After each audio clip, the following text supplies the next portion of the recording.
नमस्कार। आप सुन रहे हैं द बॉलीवुड रेडियो और मैं हूं आपके साथ आकाश। दोस्तों, आज के इस पॉडकास्ट में किस्सा उस फिल्म का जिसके बारे में कहा जाता है कि ये फिल्म हर शादीशुदा जोड़े को देखनी चाहिए, यानी कि हर पति पत्नी को ये फिल्म एक बार ज़रूर देखनी चाहिए। हम बात कर रहे हैं राजेश खन्ना और शर्मिला टैगोर अभिनीत फिल्म आविष्कार की। फिल्म आविष्कार, सबको पता है कि राजेश खन्ना ने साल 1969 से लेकर साल 1971 तक 15 सोलो हिट फिल्में दी। अब न तो किसी हीरो को सिर्फ 3 साल में 15 फिल्में रिलीज होने वाली हैं और न ही ये रिकॉर्ड टूटने वाला है। ये बात हमेशा कही जाती है और हर बार उसी दमदार तरीके से कही जाती है किसी भी सितारे के बारे में, चाहे शाहरुख खान हो, सलमान खान हो, आमिर खान हो या फिर नए क्या, यही इन पर भारी पड़ते हैं। लेकिन फिर भी कितने भी सितारे आ गए और उससे पहले भी रहे, लेकिन राजेश खन्ना का जो ये खिताब है 3-4 साल में 15 सोलो सुपरहिट फिल्में देने का, ये आज तक कोई तोड़ नहीं पाया। अब वो दुनिया की 100 प्रभावशाली हस्तियों में तो शामिल हैं। कौन? हम बात कर रहे हैं आयुष्मान खुराना की भी, क्योंकि आयुष्मान खुराना ने बीच में लगातार आधा दर्जन हिट फिल्में देकर एक उम्मीद जगाई थी, लेकिन गुलाबो सिताबों तक आते आते उनका जो चार्म था वो कहीं उड़ता हुआ नजर आया। और वो हालांकि दुनिया के 100 प्रभावशाली हस्तियों में तो शामिल हुए, लेकिन हिंदी सिनेमा के प्रभावशाली हीरो कितने बचे हैं, इस पर बहस उनकी आने वाली और फिल्मों तक होती रही। राजेश खन्ना और आयुष्मान खुराना दोनों एक ही इलाके के हीरो हैं। दोनों ने कथानक आधारित फिल्में करने का सबक अपनी फ्लॉप फिल्मों से ही सीखा।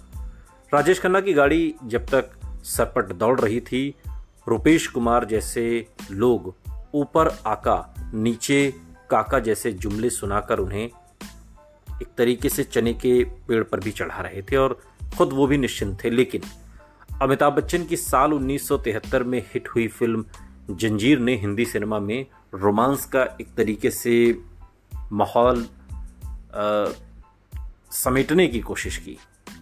राजेश खन्ना के पास उन्हीं दिनों पहुंचे निर्देशक बासु भट्टाचार्य, जिनके पास कहानी तो लाजवाब थी पर पैसे नहीं थे, और राजेश खन्ना के पास पैसे बेहिसाब थे पर खुद को फिर से साबित करने वाली फिल्म नहीं थी। बस यहीं से नींव पड़ती है फिल्म आविष्कार की। तारीख 26 सितंबर साल 1974 को रिलीज हुई फिल्म आविष्कार उन सभी दंपतियों को जरूर देखनी चाहिए जिनके जीवन के नमक से आयोडीन उड़ चुका है, यानी कि जिनके दाम्पत्य जीवन में अब मधुरता नहीं है, मतलब जिनके जीवन में रस नहीं है। सिनेमा और सिनेमा वालों को कोसने का इन दिनों तो मानो फैशन है, लेकिन ये सिनेमा ही है जो कई बार इसके दर्शकों को जीने का दर्शन सिखा जाता है। ये फिल्म उन दिनों की बात है जब मिथुन चक्रवर्ती और पद्मिनी कोल्हापुरे की फिल्म प्यार झुकता नहीं रिलीज हुई थी। फिल्म ने शादीशुदा जोड़ों पर बड़ा असर डाला कि कैसे छोटी छोटी गलतफहमियों से परिवार बिखर जाते हैं, और इस फिल्म में दिखाया गया। और इस फिल्म का असर ऐसा कि फैमिली कोर्ट के एक मजिस्ट्रेट ने तलाक के लिए अपने सामने पहुंचे एक दंपति के केस को पहले ये फिल्म देखकर आने को कहा, और कहा कि इसके बाद भी तलाक चाहिए तो तुरंत दे दिया जाएगा। दोनों ने फिल्म प्यार झुकता नहीं देखी और दोनों लौटकर फिर वापस एक तरीके से कहें कि अदालत आए ही नहीं। फिल्म प्यार झुकता नहीं के दंपति के दिक्कतों के कारण बाहरी और भौतिक ज्यादा थे। जिस फिल्म आविष्कार की बात आज के इस पॉडकास्ट में हो रही है, उसके जो कारण थे वो मानसिक थे। ये फर्क है फिल्म प्यार झुकता नहीं और फिल्म आविष्कार की, जो कि आविष्कार के कई साल बाद आई। हम जिस फिल्म आविष्कार की बात कर रहे हैं उसकी जो वजह है वो मानसिक कारण है। शादी की सालगिरह पर ही दंपति के बीच अविश्वास की दीवार आ गई। दोनों के बीच की जो गर्माहट थी उनके रिश्तों की, उसमें ठंडक आ गई। और इस दंपति के रोल में राजेश खन्ना और शर्मिला टैगोर ने कमाल का काम किया। फिल्म आविष्कार अगर आपने अब तक नहीं देखी है तो कभी भी आप मसलन सैटरडे संडे कभी भी उसका समय का सदुपयोग करिए। यूट्यूब पर मुफ्त में ये फिल्म उपलब्ध है। बासु भट्टाचार्य ने बिमल रॉय की शागिर्दी में सिनेमा सीखा और इसी दौरान अपने गुरु की बेटी से दिल लगा बैठे। बिमल रॉय को ये रिश्ता कभी मंजूर नहीं था, लेकिन बासु और रिंकी ने उनकी मर्जी के खिलाफ शादी की और कुछ समय के बाद ही आपसी प्रेम की जो गर्माहट थी उसे खो बैठे। दोनों दिन रात झगड़ते, एक दूसरे को ताने मारते और उनके रिश्तों का पहले जो हुआ वो सारी दुनिया जानती है। फिल्म आविष्कार का प्रस्ताव लेकर जब बासु भट्टाचार्य उस समय के ढलते सितारे राजेश खन्ना के पास पहुंचे, ढलता सितारा इसलिए चूंकि उस दौर में जो बैक टू बैक हिट फिल्मों का दौर था वो थम गया था, तो राजेश खन्ना वैसी परिस्थिति में तो नहीं गुजर रहे थे, लेकिन उनको शादी से पहले और शादी के बाद के एहसासों का जो फर्क है वो समझ में आने लगा था। और चूंकि कहानी कुछ इसी तरीके की बुनी गई थी, तो बासु ने आविष्कार की जो कहानी लिखी उसमें बहुत सारा कुछ ऐसा था जो उन्होंने अपने ही वैवाहिक जिंदगी से उठा लिया था। रिंकी ने एक बार बताया भी था कि इस फिल्म की शूटिंग उनके ही घर में हुई और उनकी ही आपस की कहानी अक्सर फिल्म के सीन बन जाती थी। कई बार तो ऐसा लगता था कि कैमरा चलने के बाद जो कुछ राजेश खन्ना और शर्मिला टैगोर के बीच हो रहा है उसे तो वो खुद जी चुकी हैं। रिंकी भट्टाचार्य बाद में बासु को छोड़कर चली गई थी और उन्होंने घरेलू हिंसा को लेकर काफी चर्चित किताब भी लिखी।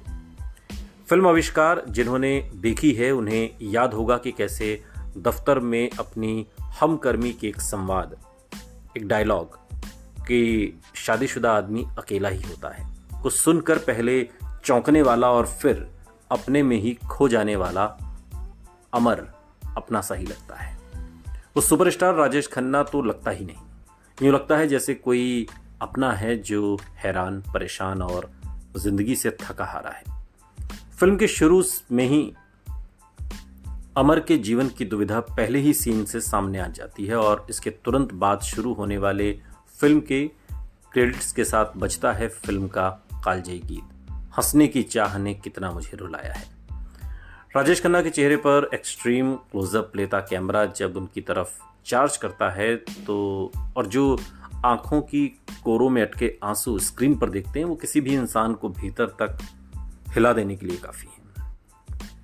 हालांकि बासु भट्टाचार्य ने यहाँ राजेश खन्ना और शर्मिला टैगोर की सुपरहिट जोड़ी की ब्लॉकबस्टर फिल्मों आराधना, अमर प्रेम और दाग में दोनों की रोमांटिक केमिस्ट्री याद दिलाने की कोशिश की है, लेकिन दर्शक समझता है कि जैसे फिल्म आनंद में योगेश के लिखे मन्ना डे के गाए गाने पर राजेश खन्ना को अपने होंठ हिलाकर लोगों को बतलाना पड़ा कि जिंदगी कैसी है पहेली हाय, कभी वो हंसाए कभी ये रुलाए, वैसा ही कुछ एक बार फिर हो रहा है।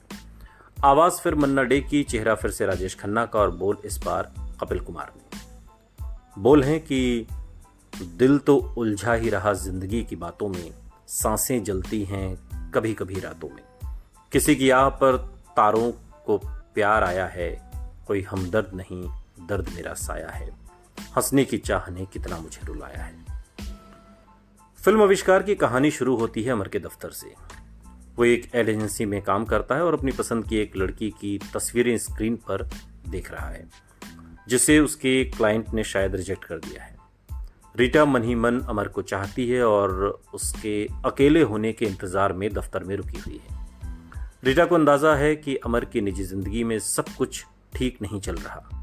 वो अमर को अपने साथ फिल्म देखने का आमंत्रण देती है और उधर घर में मानसी से मिलने सुनील आता है। अमर के बचपन का दोस्त है, लेकिन अमर को उसका मानसी से मिलना अच्छा नहीं लगता। मानसी को भी रीटा के बारे में पता है और अमर को लगता है कि काश मानसी भी रीटा जैसी होती। दोनों के बीच खिंचे इस तनाव के पर्दे पर दोनों के बीते दिनों की तस्वीरें भी चलती रहती हैं। कहानी वर्तमान और अतीत के ताने बाने में ही पूरी रात चलती रहती है। भोर होती है तो मानसी दूध लेने के लिए बाहर आती है और वहां उसे वो फूल दिखते हैं जो बीती रात वेडिंग एनिवर्सरी पर अमर उसके लिए लेकर आया था और बाहर ही फेंक आया था। वो फूल उठाती है, पीछे घूमती है और अमर उसे बाहों में भर लेता है। वो कहता है आओ थोड़ा सो लें। वो कहती है नहीं, पहले कुछ खा लेते हैं, भूखे पेट तो तुम कुछ भी ढंग से नहीं कर सकते। ये दो लाइनें हैं जो नेपथ्य की हैं, लेकिन इसका एहसास उन्हें पता है जिन्होंने इसे जिया है कि इस लाइन के मायने क्या हैं। फिल्म आविष्कार के बारे में आगे बढ़ने से पहले अभी पिछली स्लाइड के आखिर में जो गाना आपने सुना उसको पहचानने की कोशिश करिए। कभी के.एल. सहगल ने नवाब वाजिद अली शाह का लिखा ये नगमा फिल्म स्ट्रीट सिंगर में गाया था और यहाँ फिल्म आविष्कार में इसे काबिल संगीतकार कानू रॉय से गवाया गया है। माफ़ कीजिएगा, कानू रॉय ने इस गाने को जगजीत सिंह और चित्रा सिंह से गवाया है। ये दोनों के संघर्ष का दौर था और दोनों ही ने बहुत ही सुर में ये नगमा गाया। पर्दे पर दूध का डिब्बा, थोड़ा ऊपर रजनीगंधा के फूल, उससे दाएं इन फूलों से भी खूबसूरत शर्मिला टैगोर और थोड़ा कैमरा और ऊपर गया तो उगते सूरज सा दमकता चेहरा राजेश खन्ना का। दरवाज़ा बंद है और कैमरा पहुंचता है उस लाइट पर जहां लिखा है घर अमर मानसी का। और कैमरे का जैसा कमाल नंदो भट्टाचार्य ने यहाँ फिल्म के आखिरी सीन में किया है, वैसी ही कलात्मकता उन्होंने पूरी फिल्म में दिखाई है। फिल्म में सज्जा का क्रेडिट रिंकी भट्टाचार्य के पास ही है। उन्होंने शीशे के टुकड़े लगा जो सामान जुटाया है उसके बिंब भी नंदो ने खूब खिलाए हैं और इन दोनों की कलाकारी को खूब इज्जत बख्शी है। फिल्म में इसके एडिटर एस चक्रवर्ती ने फिल्म आविष्कार कहने को भले सिर्फ और सिर्फ राजेश खन्ना की फिल्म कही जाए, लेकिन ये बात राजेश खन्ना भी जानते थे और हम सभी जानते हैं कि फिल्म की कामयाबी हमेशा से सामूहिक होती है। कोई एक शख्स किसी एक फिल्म को कामयाबी नहीं दिला सकता। आविष्कार बासु भट्टाचार्य की शहरी जिंदगी की उहापोह में फंसी वैवाहिक विडंबना की फिल्म 3 की दूसरी कहानी है। इससे पहले उन्होंने अनुभव और इसके बाद गृह प्रवेश, इसी एक तरीके से कतार की फिल्में हैं और दिलीप कुमार और वहीदा रहमान को लेकर फणीश्वर नाथ रेणु की कहानी पर फिल्म तीसरी कसम बनाने वाले बासु भट्टाचार्य ने फिल्म आविष्कार में ज्ञानदेव अग्निहोत्री की कलम पर भरोसा जताया और फिल्म की कामयाबी में ज्ञानदेव के जो डायलॉग थे उनका भी एक खास रोल रहा। फिल्म आविष्कार के लिए राजेश खन्ना को अपने करियर का तीसरा बेस्ट एक्टर फिल्म फेयर पुरस्कार मिला। इससे पहले के 2 पुरस्कार उन्होंने फिल्म सच्चा झूठा और आनंद के लिए जीते थे। राजेश खन्ना की फिल्म से अपना करियर शुरू करने वाले ज्ञानदेव अग्निहोत्री ने अगले साल ही पाला बदलकर अमिताभ बच्चन के लिए फिल्म नटवरलाल मिस्टर नटवरलाल लिखने का मौका पाया। अमिताभ की फिल्म याराना भी उन्होंने लिखी और उनकी लिखी आखिरी फिल्म रही बेटा, जो साल 1992 में रिलीज हुई। फिल्म आविष्कार ने राजेश खन्ना को जो संजीवनी बूटी सुंघाई उसने तुरंत असर किया और इस साल इस फिल्म के अगले महीने रिलीज हुई फिल्म रोटी सुपर डुपर हिट रही, जिसमें राजेश खन्ना के साथ मुमताज थी। ये फिल्म आविष्कार हर शादीशुदा जोड़े को एक बार जरूर देखनी चाहिए। सुनते रहिए द बॉलीवुड रेडियो, सुनता है सारा इंडिया।